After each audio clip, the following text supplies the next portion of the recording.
We're going to talk about performance evaluation, how organizations use various performance criteria to give their organizations feedback and also decide how they're doing and potentially decide who to reward and who not to reward with bonuses and promotions and job opportunities. Back before 1970-ish or so, managers with bigger profit were just considered better. So the bigger your profit, the better. Any initiatives or things you could think up that would increase your profit, you did it. So here, Curly and Buzz, if they both had $40,000 of net income, would be considered equally successful as managers.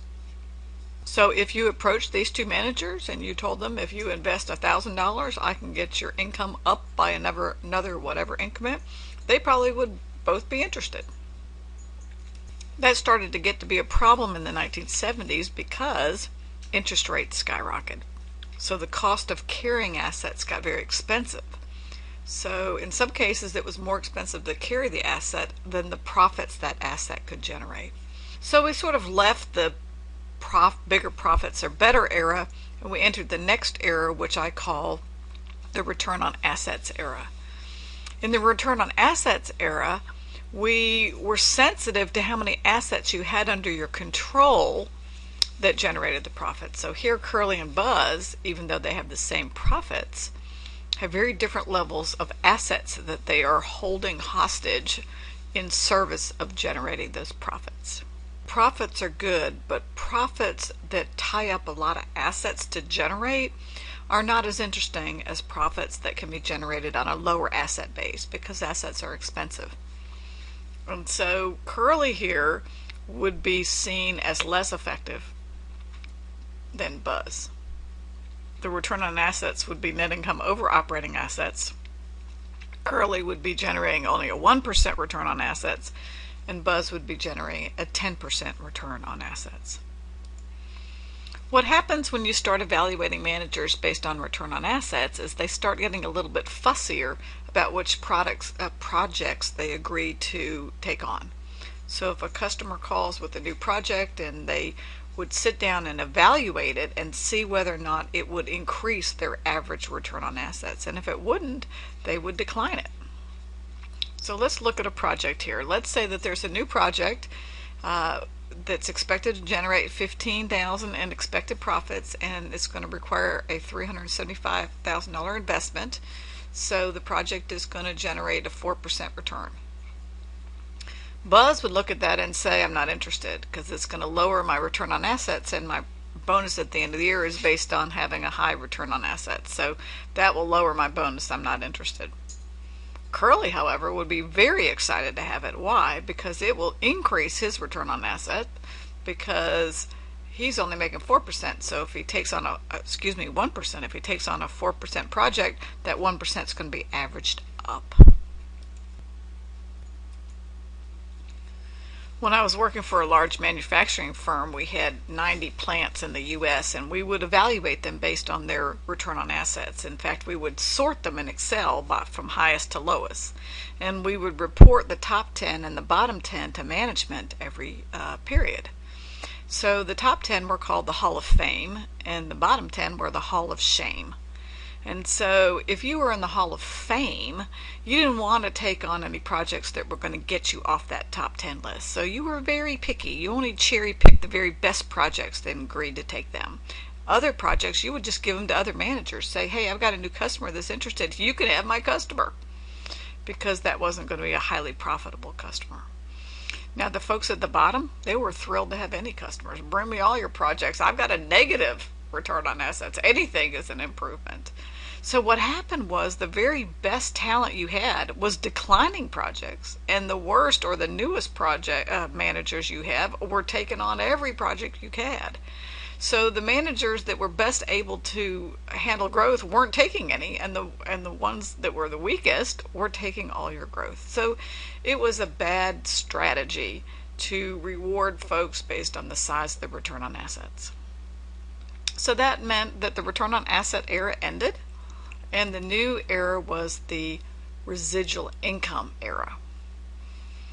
Residual income is a computation that takes profits and subtracts a capital charge and says that any dollars you earn above the cost of capital or the minimum return is great and will reward you based on that.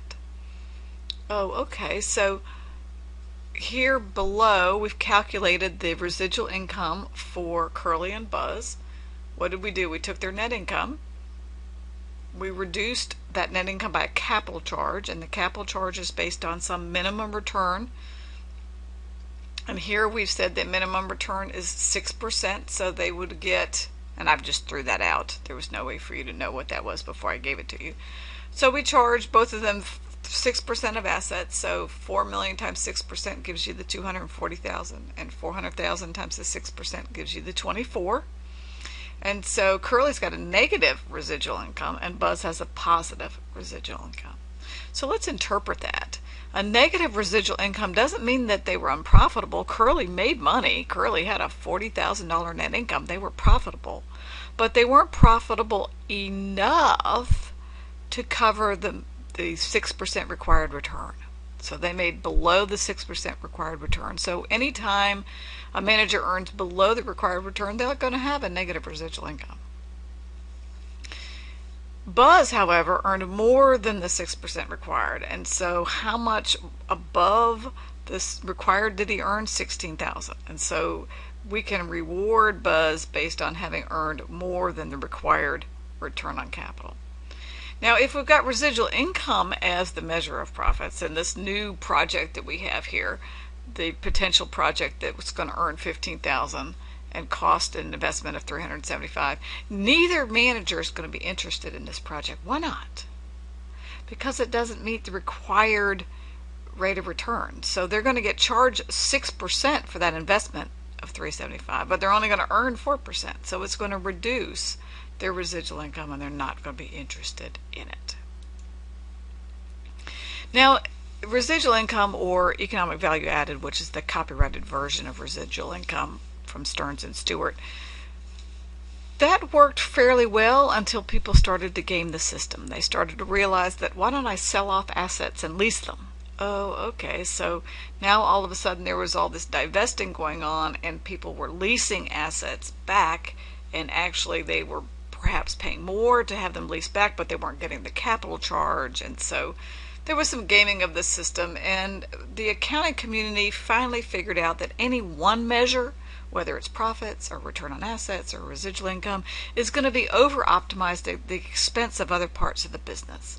So that's when we left kind of the residual income era and we got to what I call the scorecard era, and that's where we are now. And the scorecard era says that we actually need a collection of measures, not any one measure. That profit's okay and return on assets okay, residual income is even okay, but they're not adequate. We need a scorecard or a collection of measures that helps us to understand how we're doing financially, how we're doing serving customers, how we're doing managing our processes in terms of errors and safety and returns and efficiency, and also learning and growth, how we're doing with generating ideas, how we're doing with introducing new products, how we're doing with preserving intellectual capital, how we're doing with training and keeping our talent, and so forth. And so healthy businesses have to attend to all four of these major perspectives, or all four of these important drivers of success. A scorecard minimizes gaming the system because there's no one measure to optimize. If you optimize one measure and hurt another, you really haven't made much progress in impressing whoever is looking at your scorecard. A scorecard allows you to monitor not only the lagging measures such as profit that have happened after good things have occurred, but it can also monitor leading things like how many ideas were generated or how many calls are made or other things that reward activity that is likely to generate future transactions and future profits. The scorecard can attend to cause and effect, that well-trained employees make fewer mistakes make happy customers make profitable transactions. And so there is a link between the four perspectives that drive profits ultimately. One of the wonderful things about scorecards is that they are tailored, or should be tailored, to strategy. So no two are alike, and you can fit it nicely to one particular organization. What does that organization need to measure to ensure success? So a scorecard can become an organizing document. It helps with communication, it helps with evaluating, it helps with feedback, and it helps to align individual employees' goals with management goals. So what might a scorecard look like? So I got this off the internet. This is not my document, but this one here shows that certain learning and growth ideas, capturing new ideas, latest technology, recruiting and training the best, here at the bottom of the scorecard will link to doing a better job finding the right customers, doing a better job of reducing how long it takes to fill orders and so forth. And when that happens, we're going to have more customers who perceive the product as being better quality, and therefore there'll be more revenue, more productivity, more profitability. So here we have this cause and effect link as we start at the bottom and build momentum up towards the driver of profits. There's objectives over here, and measures and targets and initiatives that might help. An actual scorecard would typically have 4 to 6 measures in each of the 4 perspectives, and those measures would be balanced between hard measures and more qualitative measures and so forth. Here is another visual for the balanced scorecard. Here you get, in terms of a layman's question, sort of the gist of the measures in each of the 4 perspectives. So the bottom one is, what must we excel at? The second one is, what business process must be done correctly? The third one is, what customer needs have to be attended to? And then, what will success look like? So those are your 4 perspectives and different ways of seeing those 4 perspectives. So what did we do today? We talked about the evolution from profits being enough to, oh no, not if you're using a lot of assets to generate it. So that entered the return on asset era, and that actually rewarded managers for just cherry picking projects and not wanting to grow, and so that was a problem. And so then we moved to the residual income era, where we rewarded anybody for growing as long as they met the minimum return, and that was pretty good, except it ended up resulting in people selling, or organizations selling off assets just to try to optimize that particular measure, and that wasn't necessarily long term a very good way to handle assets that are needed for the business.